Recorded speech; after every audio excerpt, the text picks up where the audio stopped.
Баршаңызға сәлем, сіздермен Жанарбай Мырзаева. Бүгін 10 сынып оқушылары үшін стихияметрия бөлім бойынша жиынтық бағалы тапсырмаларын орындайтын боламыз.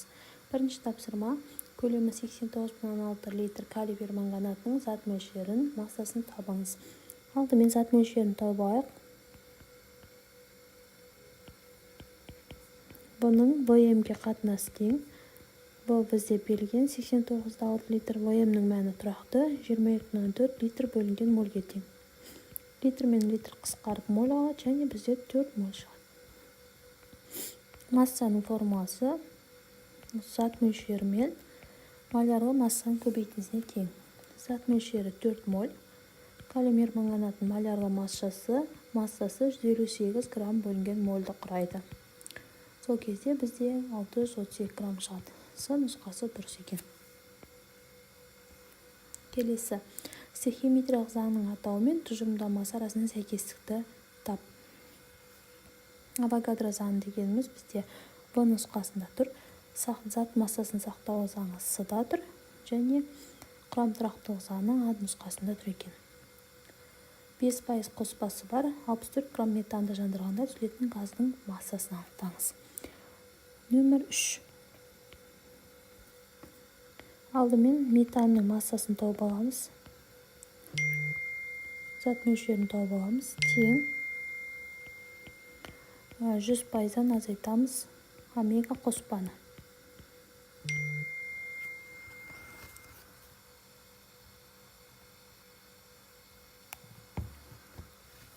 Сол кезде 100% минус 5, сонда 95% шығады. Енді масса метанды табайық. М көбейту омега метан бөлу 100% тең 64 көбейту 95 бөлу 100.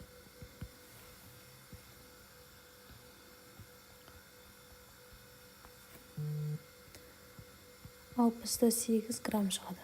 64 көбейту 95 бөлу 100. Енді реакция теңдеуін жасайық. CH4 плюс O2 тен CO2 плюс H2O. Газымыз көмірқышқыл газы X грамм деп жазамыз. Астына массасы 44 грамм жазамыз.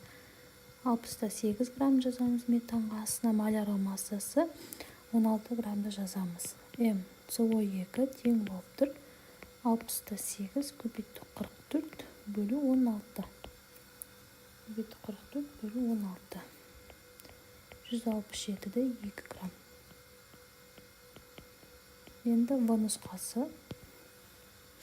Нәтижеленген газдың ауа бойынша және сутек бойынша салыстырмалы тығыздығын есептеңіз. Д. CO2-нің ауа бойынша табайық. Бұл дегеніміз салыстырмалы молекулалық масса CO2-ні салыстырмалы молекулалық масса ауаға бөлгенге тең. Ауаныкі тұрақты 29-ға тең, көмірқышқыл газынікі 44-ке тең. 1,517. Дәл осылай сутек үшін есептейміз. Д. CO2 сутек бойынша молекулалық масса сутек 44 бөлу 2 тен 22.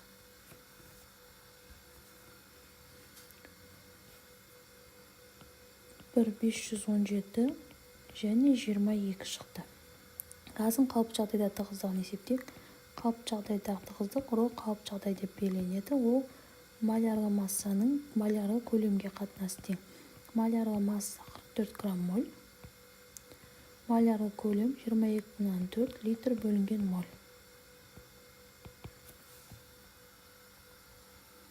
1,96 грамм бөлінген литрге тең екен. Дұрыс тұжырымды таңдаңыз. Кез келген заттың 1 моль мөлшерінде осынша бөлшек бар. Дұрыс. Салыстырмалы атомдық масса өлшемсіз шама. Дұрыс. Салыстырмалы молекулалық массаның өлшем бірлігі дұрыс емес, ол өлшемсіз. Мольдік масса заттың массасын көрсететін шама. Ол молярлы массасын көрсетеді. Зат мөлшері зат құрамындағы бір типті бөлшектердің санын сипаттайтын физикалық шама. Дұрыс. Келесі қалыпты жағдайда қысым дұрыс, температура 0 градус.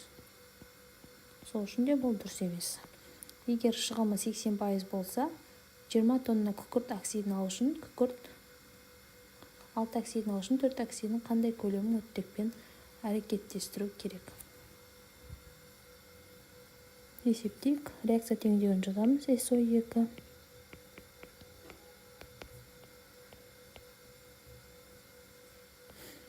20 тонна деп жазамыз. Астына молекулалық массасын жазамыз.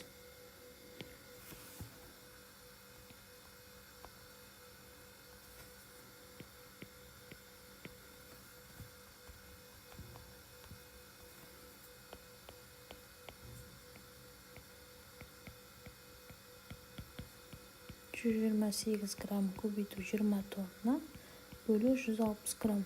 Грамм мен грамм қысқарып, есептің жауабы қазір тоннамен шығады. Бөлінген 160. 16 тонна. Енді шығымды ескереміз. 16 тонна бізде 80%.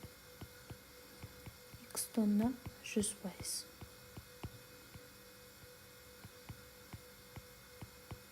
16-ны 100-ге көбейтіп, бөлеміз 80-ге.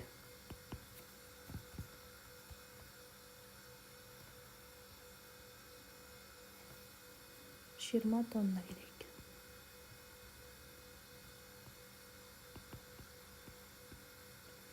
Массасы 13 грамм мырыш, 30 грамм күкірт қышқылы ерітіндісімен әрекеттескенде бөлінген сутектің көлемін есептеңіз. Реакция теңдеуін жазамыз.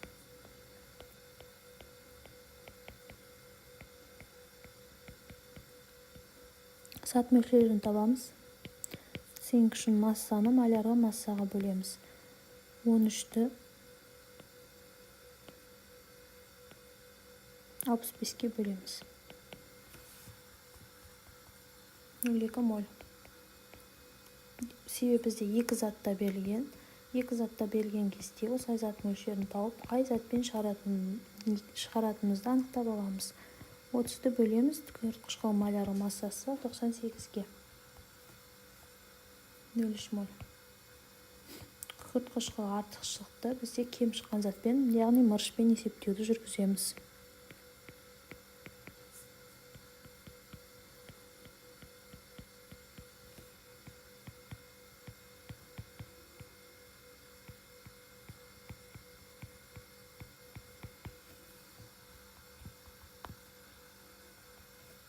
Төртте 48 литр шығады.